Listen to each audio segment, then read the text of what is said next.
अवैधरित्या गांजा बाळगणारा आरोपी MIDC पोलीस स्टेशनकडून गजाआड. MIDC पोलीस स्टेशनकडील नेमणुकीस असलेले पोलीस नाईक प्रदीप चौधरी यांना गोपनीय बातमी मिळाली होती की एक इसम हा मेहरून बगीचा परिसरात गांजा ताब्यात बाळगून विक्री करण्याच्या उद्देशाने मोटारसायकलवर फिरत आहे.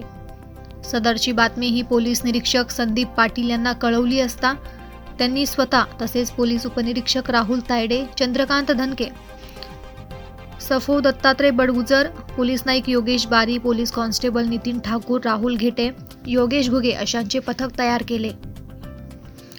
सदर पथकाने गांजा विक्री करणाऱ्या इसमाचा शोध घेत असताना तो शिवाजी महाराज उद्यान, मेहरून बगीचा येथे शोध घेता सदर इसमास पळून जाण्याची संधी न देता त्यास चारही बाजूंनी सापळा रचून एका संशयितास ताब्यात घेतले. त्याच्याजवळ एक गांजा भरलेली गोणी मिळून आल्याने पोलीस निरीक्षक संदीप भटू पाटील यांनी शासकीय पंच, फोटोग्राफर, वजनकाटाधारक, फॉरेन्सिक व्हॅन यांना घटनास्थळी पाचारण करून संशयित मुकेश विष्णू अभंगे, वय 43 वर्ष, राहणार कंजरवाडा, तांबापूर, जळगाव याच्या ताब्यातून 9 किलो 522 ग्रॅम गांजा आणि होंडा युनिकॉर्न मोटरसायकल असा एकूण 1,07,132 रुपयांचा मुद्देमाल जप्त केला आहे.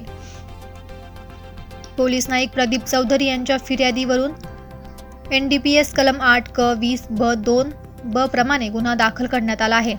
सदर गांजा बाळगणाऱ्यास अटक करण्यात आली आहे. सदर गुन्ह्यास तपास पोलीस उपनिरीक्षक सचिन नवले, पोलीस कॉन्स्टेबल चेतन पाटील हे करत आहे. सदरची कारवाई ही पोलीस अधीक्षक महेश्वर रेड्डी सो मा, अप्पर पोलीस अधीक्षक अशोक नखाते सो मा, उपविभागीय पोलीस अधिकारी संदीप गावित सो यांच्या मार्गदर्शनाखाली करण्यात आली आहे.